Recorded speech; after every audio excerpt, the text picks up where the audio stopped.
a-hole for leaving my wedding with my wife? Title is confusing, so I will try to explain it as better as I can. I'm male 29, have been with my girlfriend, female 29, for about 6 years.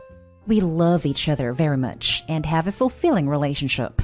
We are, however, a very introverted couple, so when we discussed marriage, we were both on the idea that we didn't want a traditional wedding or a wedding at all. We want to go to a courthouse by ourselves, no friends or family, sign the paper and then go to our honeymoon. In our country, this is very weird since weddings are expected to be massive, over the top, and every member of the family must be invited disregarding your level of closeness with them. We got engaged in relative secret since we were already living together and shared the information with our closest family. When they asked for our plans and we told them, they didn't take it very well and a lot of fights began with both families, but especially with my mother and mother-in-law, who would not tolerate a marriage that did involve the Catholic Church. After a few months of fighting, and since there's a pandemic going on, we went ahead with our plans and got married by ourselves and went on a month-long stay in a secluded cabin. When we returned, suddenly all bad blood with our parents and extended family was magically gone, and both my mother and mother-in-law were again very friendly as if nothing ever happened. After about 3 days since we came back, my mother-in-law invited us to the wedding of one of her friends as proof that all was forgotten. She said she would pick us up so that we wouldn't get lost, which was weird, but we didn't suspect anything.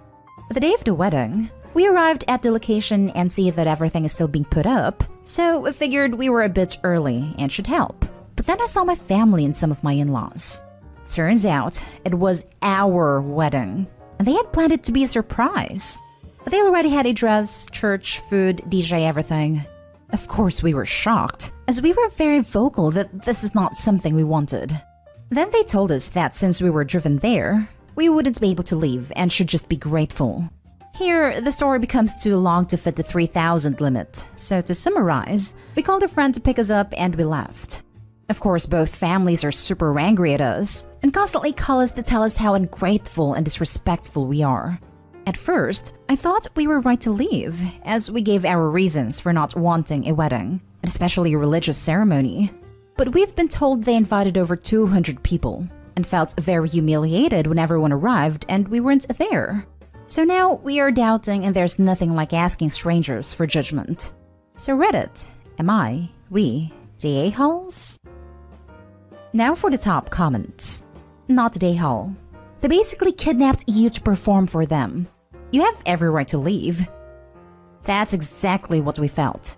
She drove us there, so we would have to stay. Basically, we were taken as hostages. This story is so insane that I'm questioning that it's real or not. How can people be so self-absorbed they show no regards for others like this? They treated you like puppets.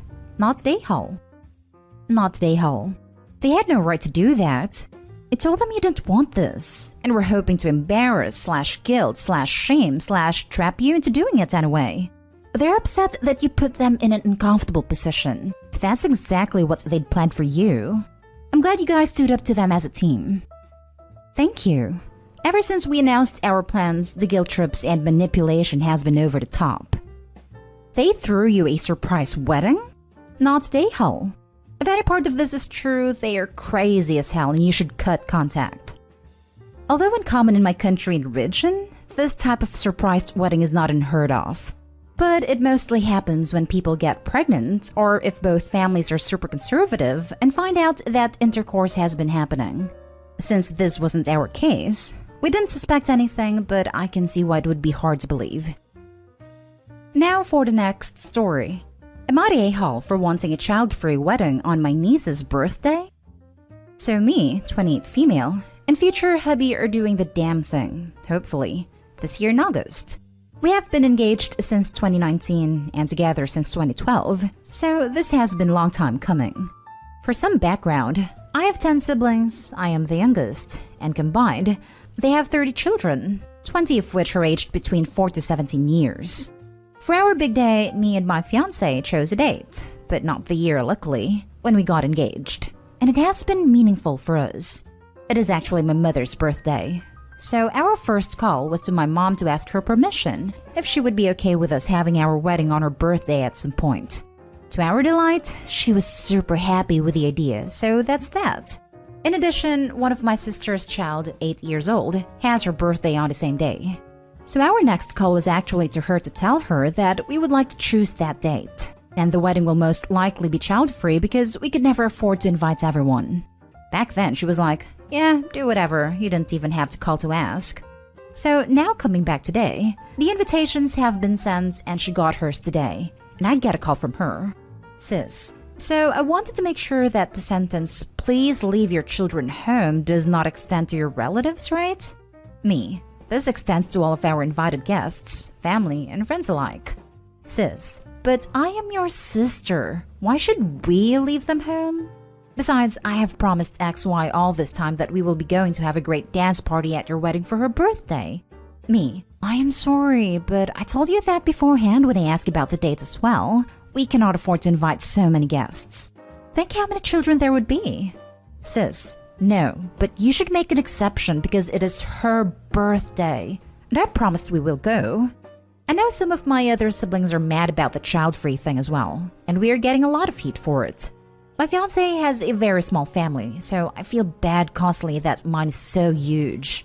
We just want a cool party with just close relatives and friends, and not to mention COVID has set quite the limit. So am I the a-hole because I knew my chosen wedding date was someone's child birthday, and I knew that I wanted to have a child-free wedding, and now I do not want to make an exception? Not the a-hole. You called to ask and got permission. Your sister is the a-hole for backtracking.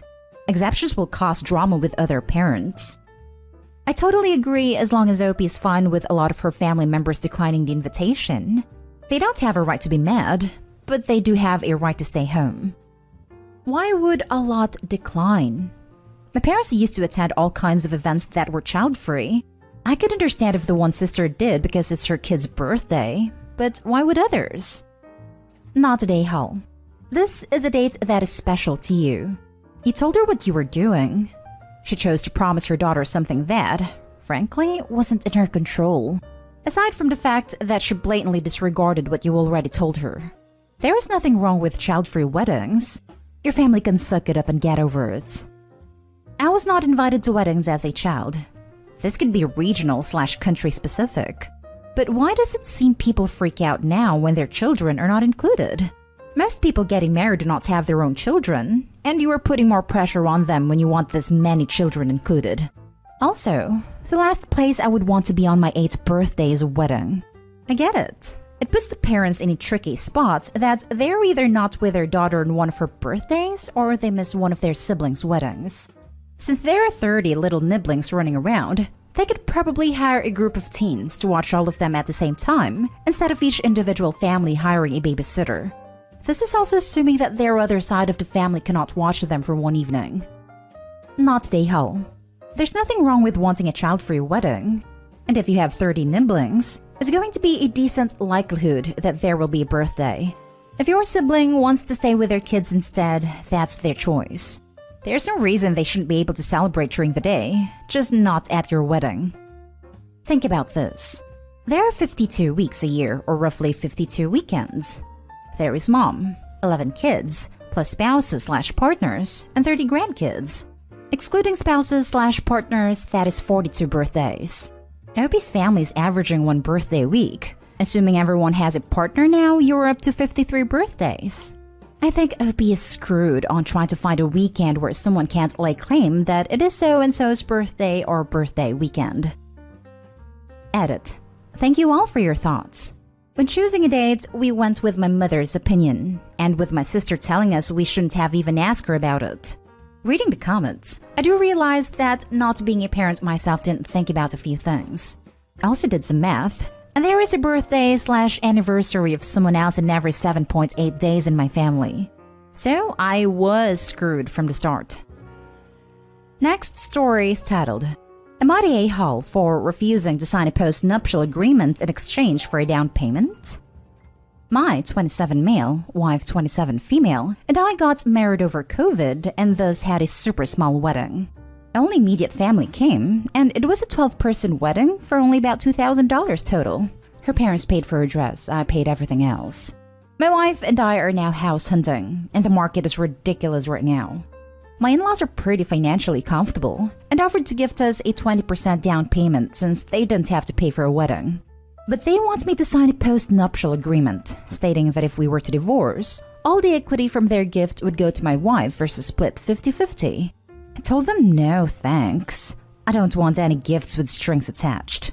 Neither of us wanted a prenup, so I don't want a post-nuptial agreement either. I make about 50% more than the wife and knew there was some risk, but that's not the kind of marriage I want. My wife agreed.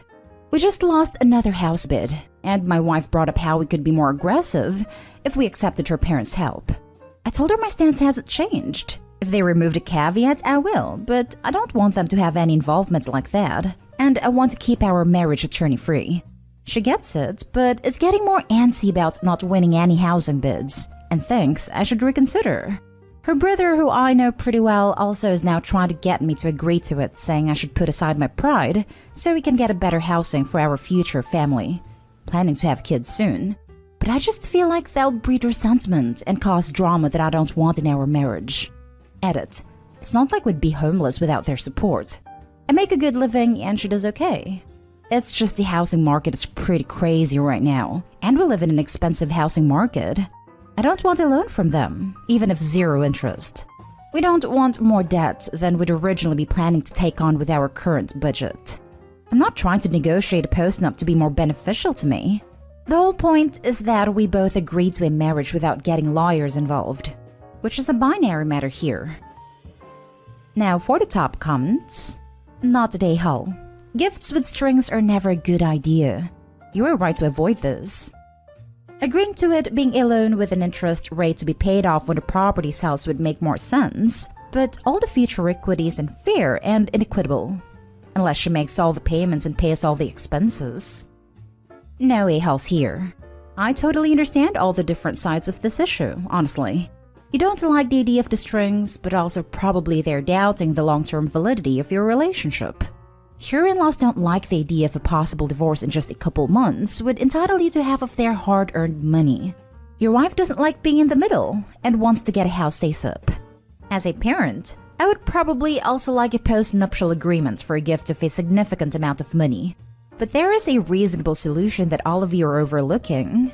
Get a post-nuptial agreement that expires in X years.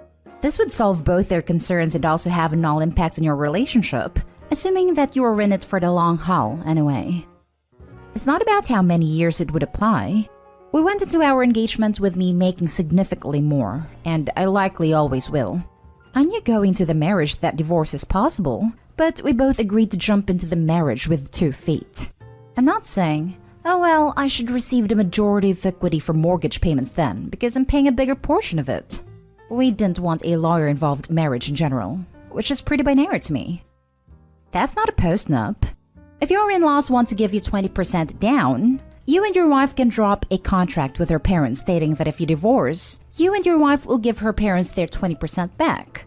Or you could treat it as a second mortgage loan from them. It's obviously not a gift if they want the money back. Now for the last story. Am I the a-hole? My mother gave me an ultimatum last night regarding my wedding. Background. My older brother is an embarrassment. He's racist, awkward, weird, a drunk, and is also 16 years my senior. My partner and I got engaged on New Year's Eve. Our original plan was to do a city hall wedding, then bop off to our honeymoon. Unfortunately, we decided to have a small party with family and best friends. The problem, I asked my mother not to have my brother at the wedding. At no time has any member of my family supported me this past year. I have earned 2 additional accreditations in my field, teaching, taken multiple foreign language classes, published 2 books through my small press publishing company, and have assumed the role of financial guide for my mother after my dad passed away 2 years ago. My brother and sister have done nothing to show support for me. My brother never misses an opportunity to insult my weight. Had weight loss surgery in 2018 and have lost a ton, but he still attacks me about it. And never misses an opportunity to call me fat, which is obviously disgusting. My mother initially said okay to my request to not have my brother at my wedding. Then yesterday, she gave me an ultimatum and said if he isn't invited, then she won't come. My sister won't come, my aunt won't come, and my niece and nephew won't come. They're 8. I plan to talk to my therapist about this tonight, but I'm at a-hole. I live with my mother and brother. Not at a-hole. When someone says I won't come to your wedding, or anything else for that matter, if you don't do X, Y, or Z, the response should be nothing other than, that's a pity, you'll miss a great day. Don't argue or try reason. They rarely mean it. They just want their way. Leave them be and don't engage. She'll go, and frankly if she doesn't, then screw her. Easy for me to say I appreciate. Thank you. If I were you, I would stop helping your family out. You did what you could to help them, but it seems like they're a negative force in your life. You need to surround yourself with people who will reciprocate your support and positivity, not soak it up like a sponge. Not a hole. And your reply to her should be simple. That's too bad. You will be missed. And then drop it. Do not discuss it further. That's too bad. You will be missed. Are they really going to be missed? Anyway, not a hole. Wedding day is a day of love and happiness. There's no place for people who doesn't provide any of those things. Not a hole. Okay, see you when we get back from the honeymoon. And move out. Not a hole. Your wedding. Call her bluff. And good luck with the wedding.